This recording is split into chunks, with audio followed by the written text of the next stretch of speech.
जय श्री कृष्ण। राधे राधे। आज मैं माघ मास के महात्मा आपको सुनाने जा रही हूँ।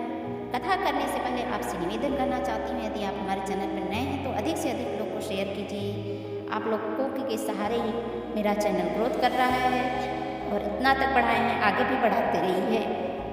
एक समय श्री सूत जी ने अपने गुरु जी व्यास जी से कहा कि गुरुदेव, कृपा करके आप मुझे माघ मास का महात्मा कहिए, क्योंकि मैं आपका शिष्य हूँ। व्यास जी कहने लगे कि रघुवंश के राजा दिलीप एक समय यज्ञ के स्नान के पश्चात पैरों में जूते और सुंदर वस्त्र पहन करके शिव की सामग्री से युक्त कवच और शोभायान आभूषण पहने हुए अपने सिपाहियों से घिरे हुए वन में शिकार खेलने के लिए अपनी नगरी से बाहर निकले। उनसे सिपाही जंगल में शिकार के लिए मृग, व्याघ्र, सिंह आदि जंतु की तलाश में इधर उधर फिर रहे थे। उस वन स्थल में अत्यंत शोभा पा रहा था। उस वन में वनस्थली अत्यंत शोभा प्राप्त हो रही थी। कहीं कहीं मृगों के झुंड फिरते थे तो कहीं कहीं गीदड़ अपना भयंकर शब्द कर रहे थे। कहीं गैंडों का समूह हाथियों के समान फिर रहा था। कहीं वृक्षों के कटोरे में बैठे हुए उल्लू अपना भयानक शब्द कर रहे थे। कहीं सिंहों के पदचिन्हों के साथ घायल मृगों के रक्त से भूमि लाल हो रही थी। कहीं दूध से भरी हुई धनों वाली सुंदर भैंस फिर रही थी।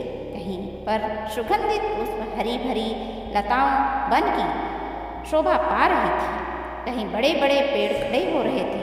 कहीं उन पेड़ों पर बड़े बड़े अजगर और उनकी केचुड़ियाँ भी पड़ी रहती थी। उसी समय राजा के सिपाहियों के बाजे की आवाज़ सुनकर के एक मृग वन में निकल करके भागने लगा और बड़ी बड़ी चौकड़ियाँ भरता हुआ आगे बढ़ा।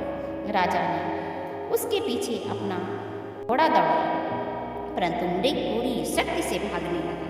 मृग कांटेदार वृक्षों के एक जंगल में जा घुसा और राजा ने उसके पीछे वन में प्रवेश किया। दौड़ते दौड़ते तुरंत दूर जाकर के मृग राजा की दृष्टि से ओझल हो गया।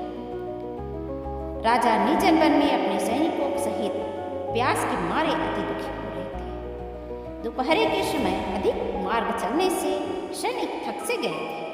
घोड़े रुक गए।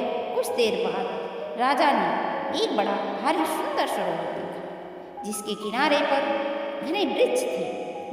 इसका जल सज्जनों के हृदय के समान स्वच्छ और पवित्र था। सरोवर का जल लहर से तरंग सुंदर कर रहा था। जल में अनेक प्रकार के जल जीव जंतु मछलियाँ स्वच्छता के साथ इधर उधर फिर रहे थे। दुष्टों के समान निर्दयी चित्त वाले मगरमच्छ भी थे। किसी के जगह लोभी के समान सिमाल भी हुई थी, जैसे विपत्ति में पड़े हुए लोगों को दुख हरने वाले दानी पुरुष के समान एक सरोवर अपने जल से सबको सुखी करता है, जैसे मेघ चातक के दुख को हरता है। इस सरोवर को देख करके राजा की थकावट से दूर हो गई। रात्रि को राजा ने वहीं विश्राम किया और सैनिक पहरा दे रहे थे। चारों तरफ फैल गए। राजा रात भर तक जगता रहा। रात के आधे समय में शुक्रों की एक झुंड में आकर के सरोवर में पानी पिया और शुक्रों के झुंड ने आकर के सरोवर में पानी पिया और कमल के झुंड के पास आया। तब शिकारियों ने सावधान होकर शुक्रों पर आक्रमण किया और उनको मार पृथ्वी पर गिरा दिया। उस समय शिकारी कोलाहल करते हुए बड़ी प्रसन्नता के साथ राजा के पास गए और राजा प्रभात हुआ देख करके उनके साथ ही अपनी नगरी की तरफ चल पड़ा, जिसका शरीर तपस्या और नियमों के कारण बिल्कुल सूख गया था। जो मृगछाला और वल्कल पहने हुए था, नख, रोम और केश धारण किए हुए था। राजा ने ऐसे घोर तपस्वी को देख करके बड़े आश्चर्य के साथ उनको प्रणाम किया और हाथ जोड़ करके खड़ा हो गया। तपस्वी ने राजा से कहा कि हे राजन, इस पूर्ण शुभ माघ में इस सरोवर को छोड़कर तुम यहाँ से क्यों जाने की इच्छा करते हो? तब राजा कहने लगा कि महात्मा, मैं तो माघ मास में स्नान के फल को कुछ भी नहीं जानता। कृपा करके आप विस्तार पूर्वक मुझे समझाइए।